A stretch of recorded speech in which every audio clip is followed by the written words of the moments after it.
Welcome to today's deep dive. Today, we are building what is basically your ultimate linguistic survival kit. Yeah, and it is a really essential one. Right. So we are pulling directly from a highly practical guide by Phrasy. It specifically focuses on health English. And the mission for today is straightforward, but, critical. We're equipping you with the exact phrasing you need to navigate one of the most universally dreaded scenarios, which is getting severely sick while traveling abroad. Oh, it's the worst. It really is, because there is a very specific visceral panic that sets in when you are thousands of miles from your own bed, completely out of your element, and your body suddenly just decides to rebel against you. It's a profound loss of agency, really. I mean, we spend so much time curating our travel experiences, the itinerary, the restaurants, the museums. Yeah, we have the whole spreadsheet planned out. Exactly. We operate under this illusion of total control. Yeah. But sudden illness in an unfamiliar environment, it just strips all of that away in a matter of seconds. And suddenly, the language barrier, which, might have been a charming challenge when you were just ordering coffee. Like pointing at a pastry. Yeah, right, pointing at the pastry. That barrier suddenly becomes a terrifying wall between you and the actual help you need. Okay, let's unpack this, because the core premise of this Phrasy guide isn't about, memorizing a medical dictionary. No, not at all. It's about cognitive load. Because when you are sweating through a fever or, doubling over in pain, your brain simply does not have the processing power to conjugate complex verbs or search for flowery adjectives. You can't do. You need surgical precision. And the source material argues that a handful of crystal clear, incredibly basic phrases can quite literally save your day or your life. Exactly. The foundational concept here is that in a crisis, language shouldn't be decorative. It must be strictly functional. Right. So the guide starts us at the absolute baseline of medical intervention, which is initiating the diagnostic process without causing unnecessary panic. And it starts with a phrase that sounds almost too simple to even bother writing down. Just, I don't feel well. Yeah, it sounds basic. But as the source explains, this isn't just about stating a fact. It's a behavioral trigger. I like to think of it like the flashing check engine light on a dashboard. That's a great way to put it. Right. It's the polite, socially acceptable opening gambit that alerts whoever you're talking to, like a hotel concierge or a tour guide or just a stranger on a train, that an intervention is required. Before you dig under the hood to diagnose the engine knock, you have to let them know there's a problem. Right, and it acts as a sort of verbal triage. What's fascinating here is how carefully calibrated that specific phrase is across cultures. So? Well, saying, I don't feel well, prompts the listener to lean in and ask what's wrong, right? Rather than immediately calling an ambulance, it opens the door to assistance gently. Oh, I see. It doesn't freak them out. Exactly. But the guide is also very pragmatic. It maps out the escalation path. If your baseline has already dropped, you upgrade to, I feel really sick. And if you are in the middle of a sudden acute crisis, you just bypass pleasantries entirely and use the imperative. You just say, I need help. I really like to think of this early phase like a triage funnel. Yeah. You start at the very top, the widest part of the funnel, by just signaling distress. I don't feel well. Right. But very quickly, you have to move down that funnel and provide actionable data. You have to identify the specific symptoms. And this is where the guide introduces what I think are, honestly, the most important grammatical tools in the entire kit. The sentence frames. Yes, the skeleton keys of diagnostic English. Exactly. The primary pattern is just, I have a blank. So I have a headache, I have a stomachache, I have a sore throat, I have a cold, I have a fever. So simple. And then the secondary pattern is, my blank hurts. Like my back hurts or my ear hurts. Yeah. And on the surface, this is like day one ESL material, right? Right. But why is the guide so adamant that this is all an adult traveler actually needs to know? It's because of what those two specific sentence structures allow you to bypass entirely. I have my blank hurts. They remove the need for you to understand local anatomical jargon or complex medical verbs or, nuanced descriptors of pain. Like trying to explain a throbbing versus a sharp pain. Exactly. Yeah. You don't need to explain to a pharmacist that you suspect you are experiencing acute gastroenteritis with associated cramping. Right. You just say, my stomach hurts. It shifts the entire cognitive burden from you, the patient, to the medical professional. You just provide the location and you force them to do the diagnostic heavy lifting. That is so smart. It really is. It proves that complex vocabulary is actually a hindrance, not a help, when you're making an initial assessment. It's incredibly efficient. But the source does highlight one major pothole in this early diagnostic phase, and it has to do with numbers, specifically measuring a fever. Oh, yes, the temperature trap. Right. Because if you walk into a clinic in London or Tokyo and declare, my temperature is 101, you're going to get some very bewildered looks, or worse, cause absolute panic. That geographical context is a massive potential pitfall because, a temperature of 101 degrees Fahrenheit is a standard fever in the United States. But almost everywhere else in the world operates on Celsius. So to them, 101 means you're literally on fire. Exactly. If you tell a European doctor your temperature is 101, you're claiming to be boiling alive. So the guide heavily emphasizes knowing your baseline conversions. Right, the 38-degree mark. Yes, 38 degrees Celsius is the rough equivalent of 100.4 degrees Fahrenheit, which is the universal starting line of a fever. Okay, so you're at the bottom of the triage funnel. You've signaled distress. You've used your grammatical skeleton keys to pinpoint, let's say, the headache and the 38-degree fever. The natural next move is to seek out the first line of defense in the localized medical system. Which is the pharmacy. Right. Let's talk about the pharmacy. The pharmacy is arguably the most critical healthcare hub for a traveler. I'd say far more so than a hospital because it is accessible, it's ubiquitous, and it generally handles 90% of the ailments that ruin vacations. But first, you have to actually find it. The source gives us the straightforward locator phrases. Things like, where's the nearest pharmacy? And is there a pharmacy nearby? Yes, very direct. But it also heavily relies on visual cues, like pointing out the green cross sign, which is practically a universal beacon across Europe and many other continents. And it notes the regional variations, too, like you might need to ask for a chemist in the UK, right? Or a drugstore in the USA. Which is vital, because if you ask a Londoner for a drugstore, they might point you toward a completely different type of retail environment. Or they might simply not know what you mean. Right, you just get blank stares. Yeah, the vocabulary absolutely has to match the geography. But, okay, I have to push back on a specific piece of advice the guide gives here, once you are actually inside the pharmacy. Okay, what's that? Well, the source suggests that if you don't know the exact name of the medication, you can just describe the need. It says you can walk up to the counter and say, I need something for a stomach or something for a headache. Here is my concern, though.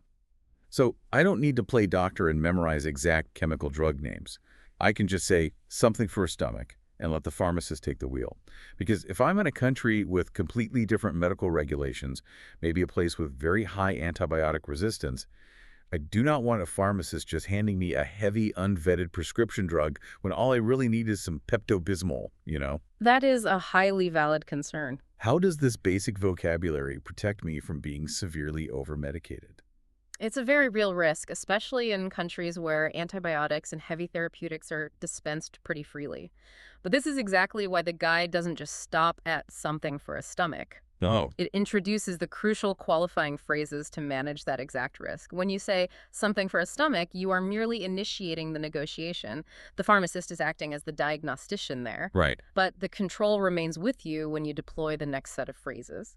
You have to specifically ask about the legal and regulatory nature of the drug they hand you. Ah, I see. And this brings us to what the guide calls the magic phrase for international pharmacies. Is this over-the-counter? Precisely. Over-the-counter is arguably the most critical logistical dividing line you will encounter in foreign healthcare. Why is that one phrase so powerful? Because it instantly clarifies the regulatory status of the medication. If the pharmacist says yes, it means the drug is considered safe enough by that country's health authority for general public consumption without a doctor's oversight. Okay, so it inherently filters out the heavy, potentially dangerous prescription medications I was worried about. Exactly. It acts as a safety net. And conversely, if you ask, do I need a prescription? And the answer is yes, you immediately know you've hit a bureaucratic wall. And you need to pivot your strategy to finding a doctor. That makes total sense. It saves you from standing at the register arguing about why you can't buy something. Right. But the safety checks don't stop there. The guide is very adamant that once you have the over-the-counter medication in your hand, you must clarify usage. With the phrase, how often should I take it? Yes. Because packaging norms, dosage strengths, and even the formatting of the instruction leaflets, they vary wildly from country to country. You absolutely cannot rely on visual intuition to guess a dosage. Okay, so we have all these isolated linguistic tools now. We know the triage signals, we have the symptom skeleton keys, and we know how to navigate the regulatory maze of the pharmacy. We've got the toolkit. Yeah, but what I really appreciate about the Phrasy guide is that it doesn't just leave these tools in a vacuum. It provides a real-world mini-dialogue to demonstrate the actual mechanics of a medical interaction. Right, it's the difference between knowing how a steering wheel works and actually driving in traffic. Let's look at this dialogue because it really highlights the psychology of medical communication. It's like watching a sports play. Walk us through it. So the patient walks up and immediately stacks their phrases. They say, I don't feel well. I have a headache and a fever. Notice how efficiently they stack that. It's like a perfectly executed combo move in a video game. Yeah. Symptom, duration, request. Yeah, it's very efficient. And the pharmacist responds by asking, how long have you had it? And the patient answers, it started yesterday. It's getting worse. Now, initially, I looked at this and thought, great, they successfully communicated the passage of time. But there's a lot more going on beneath the surface here regarding medical liability, isn't there? There absolutely is. If we connect this to the bigger picture, stating it started yesterday and it's getting worse, completely alters the diagnostic tree for that pharmacist. Really? Just those few words? Oh, yeah. In any medical profession, liability and risk assessment are paramount. By establishing a clear timeline and a negative trajectory, saying getting worse, the patient is forcing the pharmacist to evaluate if this is beyond a simple over-the-counter fix. Right, because a headache that started an hour ago is just a headache. Yeah. But a headache and a fever that have been escalating for 48 hours, that could be meningitis. Exactly. By using incredibly simple English, just yesterday, and getting worse, the patient triggers the pharmacist's professional duty of care. And we see the result of that in the dialogue. The pharmacist doesn't just hand over some paracetamol and say, 1 pill every 6 hours. They actively provide an escalation plan. Right, they say, if you don't feel better in 2 days, see a doctor. And they even provide the logistics. They note that there's a doctor 2 blocks away, open until 8 p.m. That interaction proves the fundamental thesis of this deep dive. You don't need native fluency. You don't need to know the local language's equivalent of, I am experiencing progressive cranial inflammation. Right, no one talks like that anyway. Exactly. You just need the baseline vocabulary to establish the symptom and the timeline, and the medical system itself will kick in to guide you. It's about using simplicity to force the professional to ask you the right follow-up questions. It is a brilliant strategy for shifting the cognitive load. But, as that pharmacist noted, there is a threshold where the pharmacy is no longer sufficient. And that moves us into the escalation phase of the guide. Right, the pivot from the pharmacy to the clinic. The moment where you realize whatever is happening in your body requires professional doctor intervention. The source provides the entry phrases for this scenario. I need to see a doctor. Can I see a doctor today? Or is there a clinic nearby?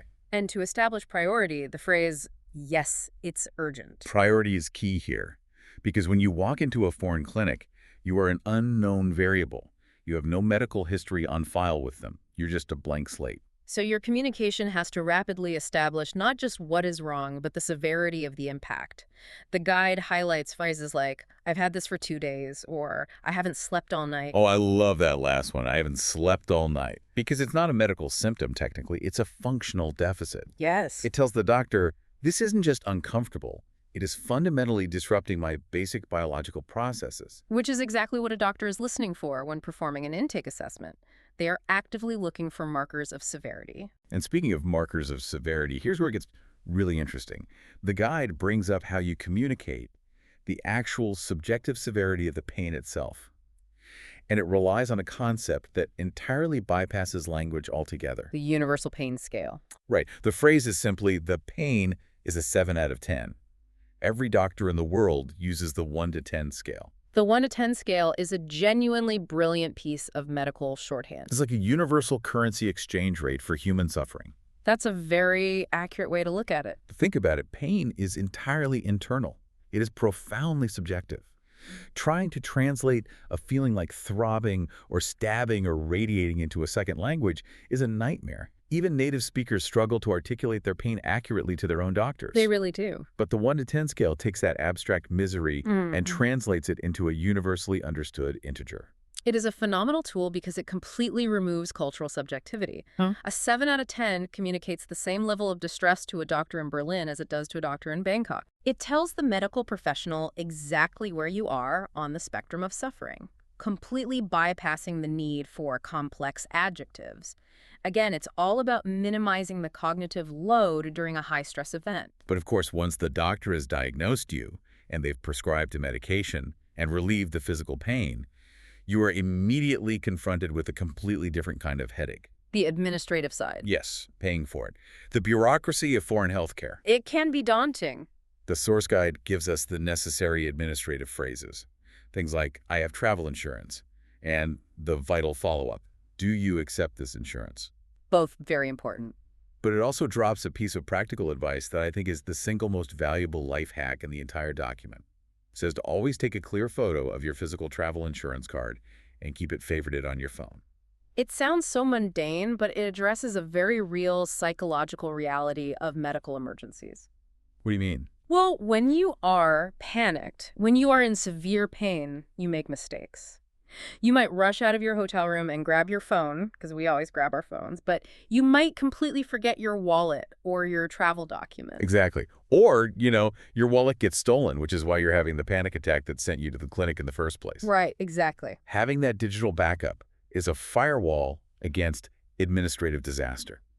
Because navigating a foreign medical billing department while you're sick is a special kind of misery. It truly is. But that administrative friction assumes you are stable enough to actually have a conversation at a clinic's front desk. Yeah. We really need to address the final and most severe section of the guide, the absolute worst-case scenarios. It's true. Acute emergencies. Yes. The moments where the triage funnel collapses completely, you bypass the pharmacy, you bypass the walk-in clinic, and you need immediate life-saving intervention. The phrasing here becomes incredibly stark. Where's the nearest hospital? Right. And in the United States, you might need to specify, I need to go to the ER, the emergency room. Or if you or your travel partner are incapacitated, the ultimate phrase, can you call an ambulance? The guide implements a very strict non-negotiable rule here. If the situation is genuinely severe, like chest pains, loss of consciousness, severe trauma, you do not try to walk. You do not try to take a taxi. You call for emergency services. Right. And it provides the specific regional emergency numbers you must know. 911 in the USA, 999 in the UK, and 112 across Europe. Yes, 112 is crucial for Europe. It's interesting that the guide insists on memorizing these numbers before you ever leave for the airport. Why is that so critical? Because, we all have smartphones. We can just Google local ambulance number, right? Yeah, you'd think so, but relying on a search engine during an acute medical crisis ignores the physiological reality of human trauma. Okay, walk me through that. When a true emergency happens, your sympathetic nervous system completely takes over. Your body floods with adrenaline and cortisol. Blood flow is actually redirected away from the prefrontal cortex, which is the logical, problem-solving part of your brain, and it's sent toward your muscles for fight or flight. Wow. So brain fog is a very real, very measurable physiological response. Your executive function just plummets. Wait, so you literally lose the ability to think clearly? Exactly. You might be shaking, your vision might narrow, you might literally forget how to type or misspell basic words on your phone. Oh, man. That makes total sense. You do not want to be fumbling with internet connections or frantically trying to interpret foreign search results while someone's life is on the line. The time to memorize 112 or 999 is while you are calmly folding shirts into your suitcase, not while you are kneeling on the pavement waiting for an ambulance. Preloading that information into your brain is an essential safety measure. Preparation really is the best medicine. Knowing the script before the curtain goes up. And that brings us full circle on the journey we've navigated today. We started at the widest point of the funnel with the polite, universally understood intervention of, I don't feel well.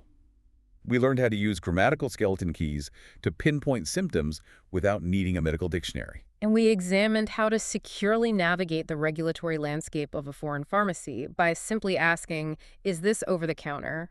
We looked at the legal and diagnostic power of establishing a timeline by saying, it started yesterday. We marveled at the universal currency of the 1 to 10 pain scale.